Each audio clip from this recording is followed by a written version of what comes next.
Assalamualaikum warahmatullahi wabarakatuh pemirsa. Banyak sekali ya yang terjadi dalam sepekan terakhir ini pemirsa. Di penghujung akhir pekan, di One on One kali ini, mari kita refleksikan momen yang begitu panas menyita perhatian publik pemirsa. Mulai dari putusan MK 60 mengenai Pilkada 2024, kemudian sistem kebut semalam dilakukan oleh DPR menginginkan untuk merevisi Undang-Undang Pilkada yang kemudian batal dilakukan hari ini karena gelombang aksi demonstrasi. Baiknya kita akan membahas dengan batalnya revisi Undang-Undang Pilkada. Kita kembali kepada putusan MK yang memicu kehebohan. Lantas bagaimana Pilkada 2024 akan digelar? Saya akan membahasnya dengan pakar hukum tata negara. Anda pasti sudah tahu, Margarito Kamis sudah bersama dengan saya di sini. Assalamualaikum warahmatullahi wabarakatuh, Bang Margarito. Waalaikumsalam warahmatullahi wabarakatuh. Kita kompak ya Bang ya, pakai warna biru ya, senada sehati. Tapi apakah kan tadi malam kita jumpa lagi kan? Ya, senada dan sehati. Tapi Bang Margarito kira-kira sepakat tidak sih bahwa seluruh masyarakat Indonesia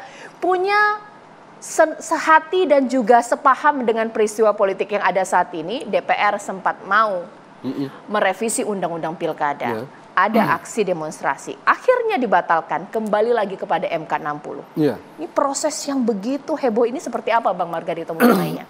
Iya, apa ya? Pertama kita mesti akui bahwa memang demokrasi memungkinkan rakyat bersuara di luar yang formil. Dalam hal ini DPR gitu kan. Karena kalau kita by konsep kan rakyat itu diwakili oleh DPR gitu kan. Jadi suara DPR itu diskualifikasi sebagai suara rakyat. Tetapi memang demokrasi memungkinkan rakyat bersuara secara langsung. Nah, dan seperti Anda bilang itu tadi, DPR merespon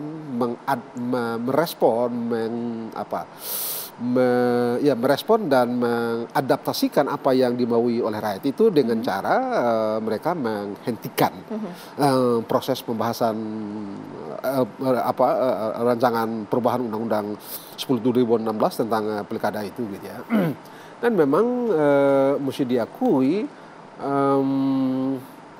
dari segi otoritas perubahan pembentukan undang-undang itu punya DPR, wewenangnya DPR. Betul, tapi dalam negara hukum penggunaan wewenang itu mesti sesuai dengan prosedur, gitu ya.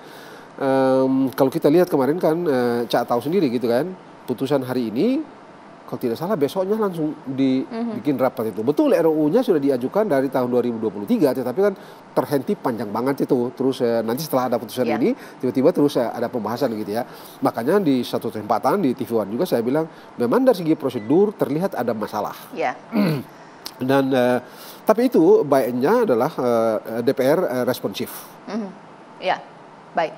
Bang Margarito, saya harap masyarakat Indonesia akan mendengar apa yang disampaikan Bang Margarito karena memang sesuai dengan bidang keilmuan Bang Margarito, pakar hukum tata negara. Mari kita bersikap objektif, tidak subjektif melihat kasus ini. Sekiranya wajar tidak sih dengan niatan bahwa ada unsur kedaruratan, DPR membahas di badan legislasi revisi Undang-Undang Pilkada karena ada dua putusan yang memang sangat dianggap bertolak belakang. Ada putusan MK, ada putusan MA. MA peradilan tertinggi, MK adalah yang tertinggi dalam ketatanegaraan. Ini bagaimana melihat? Begini, Mahkamah Konstitusi itu menguji undang-undang. Mahkamah Agung menguji peraturan di bawah undang-undang. Menariknya adalah isunya sama. Betul. Isunya sama gitu ya. Tapi objek yang di judicial review isunya sama tapi objeknya berbeda. Yang diajukan di Mahkamah Agung itu PKPU. Dinilai bertentangan dengan undang-undang. Yang di Mahkamah Konstitusi itu undang-undang dinilai bertentangan dengan konstitusi undang-undang dasar begitu ya. Isunya sama tapi bentuk hukum yang diuji itu berbeda. Nah, di sini memang kita mesti cermat betul dan kritis betul, sebab kalau tidak kita salah mengambil hukum. Sebab apa? Terlihat kan tadi Anda bilang itu. Ini ada dua putusan yang terlihat saling boleh dikatakan menyangkal. Begitu ya. Di mana letak menyangkalnya? Di Mahkamah Agung disebut usia 30 pada saat pelantikan. Saya Saya tidak baca putusan berapa 70 itu, saya tidak baca sama sekali itu. Andai kata di putusan 70 itu di amar ditulis bahwa putusan usia pencalonan itu pada saat pendaftaran itu harus 30 tahun, maka itu yang berlaku. Jadi masalahnya sekarang ini adalah apakah 30 tahun pada saat pendaftaran itu dinyatakan di dalam amar atau tidak. Nah sekarang ini terlihat agak krusial. Mesti hati-hati betul. Sekarang begini. Sekarang kalau Mahkamah Konstitusi tidak menyatakan 30 tahun itu di dalam amar. Sebut saja begitu. Lalu dia hanya menyatakannya di dalam pertimbangan hukum. Mana yang mesti dipakai? Mana yang mesti dipakai? Gitu ya. Ini itu. Iya. Mana yang mesti dipakai? Nah saya berpendapat begini. Karena yang diuji di Mahkamah Konstitusi adalah undang-undang, bertentangan atau tidak dengan undang-undang dasar, validitas konstitusionalitasnya dicek undang-undang itu. Sementara di Mahkamah Agung, ya, yang diuji adalah PKPU bertentangan dengan undang-undang atau tidak. Sekali lagi di Mahkamah Konstitusi itu undang-undang bertentangan dengan undang-undang dasar atau tidak. Di MA PKPU, peraturan KPU bertentangan dengan undang-undang atau tidak. Di Mahkamah Agung dinyatakan bertentangan. Di Mahkamah Konstitusi andai kata, saya bilang andai kata 30 tahun itu dinyatakan di dalam amar, maka yang berlaku adalah amar yang 30 tahun itu. Oke. Mungkin gini Bang, kita bikin sederhana karena capek juga masyarakat melihat bahasan ini begitu berat. Ini rumit. Pertanyaannya ginilah, DPR atau sebelumnya dengan peristiwa yang lain, kita patokannya adalah MK. Okay. Tapi saat ini DPR mengambil jalan lain patokannya kepada MA. Ini menjadi sebuah keanehan. Hal yang boleh saja dilakukan DPR, ya terserah dia pakai sudut pandang yang mana ini. Ataukah memang punya alasan politis? Oh iya, tapi kan begini, pasti ada pertimbangan politik. Okay. Undang-undang itu pasti merupakan adaptasi dari gagasan-gagasan politik yang berbeda-beda, yang saling menyangkal, yang dikompromikan, baru ditulis jadi norma. Jadi Anda tidak bisa menghindar dari constraint politik. Itu wajar. Di semua negara juga seperti itu. Di semua negara memang begitu. Bahkan orang yang membuat Hans Kelsen, orang yang membuat Mahkamah Konstitusi pertama 1919 yang resminya setelah itu diatur lagi dalam konstitusi pada tahun 1920, itu memang mengatakan seperti itu, bahwa ini merupakan kompromi-kompromi politik dari partai-partai yang saling berbeda. Itu yang dituangkan dalam undang-undang. Nah, kembali ke soal kita ini gitu ya. Mahkamah Agung sudah memutus bahwa PKPU yang mengatur pendaftaran 30 itu bertentangan dengan undang-undang. Masalahnya undang-undang tidak berubah. Pasal di undang-undang itu tidak berubah. Sementara PKPU itu melakukan turunan dari undang-undang. Begitu. Mana yang mesti dipakai? Ini memang problem. Betul-betul problem. Jadi memang mesti hati-hati. Sementara itu satu soal. Yang kedua, Cak, kalau kita pakai yang 30 nih, Cak. Misalnya hari Selasa nanti orang mendaftar, ini kita lupakan isu-isu di luar ini ya, entah betul atau tidak isunya ini.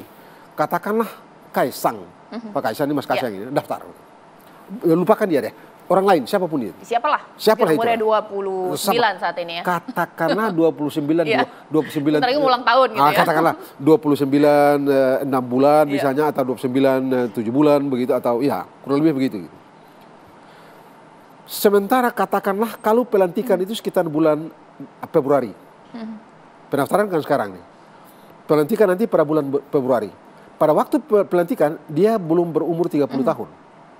Kita mau apakan sementara dia terpilih. Waktu daftar memang kan kalau Mahkamah Agung kan daftar itu Anda tidak perlu 30 tahun. Lantik baru 30 tahun. Tapi pada saat sudah terpilih Anda juga belum sampai 30 tahun. Padahal tanggal pelantikan sudah fix. Status orang ini bagaimana?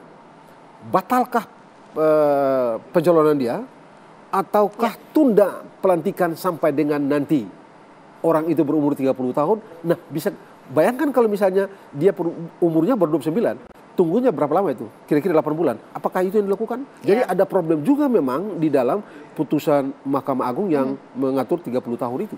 Bang, sempat ada pertanyaan sederhana dari masyarakat. Sebenarnya MK bolehkah memang membuat norma? Atau mungkin gini, memposisikan sebagai DPR menyikapi putusan MA. Boleh tidak win-win solutionnya mengambil sebagian, menerima sebagian atau menolak seluruhnya?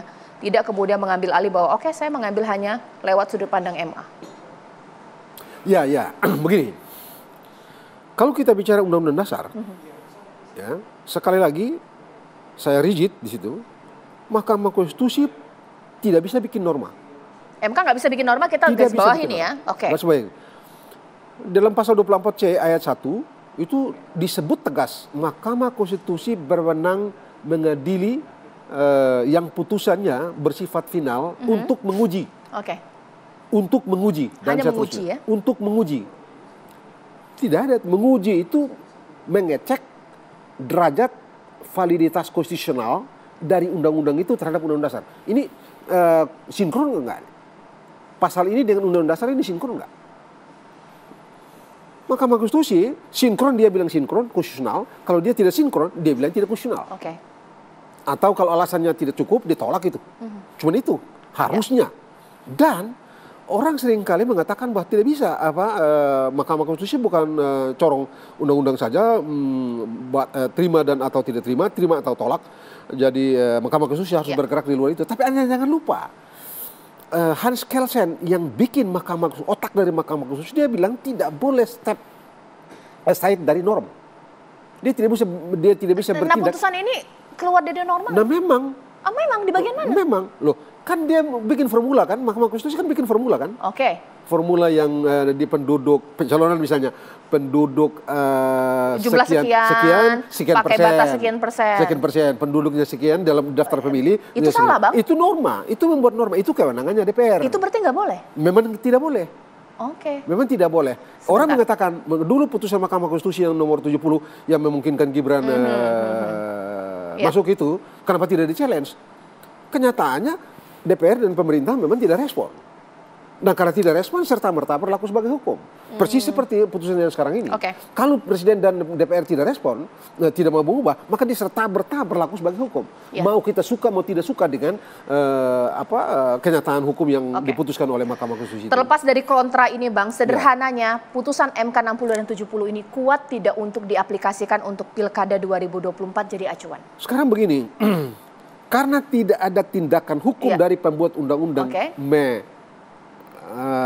buat lain dari putusan oleh Mahkamah Konstitusi, maka secara hukum dia berlaku sejak saat ditetapkan, diputuskan. Baik, baik pemirsa. Karena tadi jawabannya adalah baik, kita tanpa ada pertanyaan lagi, Pilkada 2024 akan mengacu kepada putusan MK.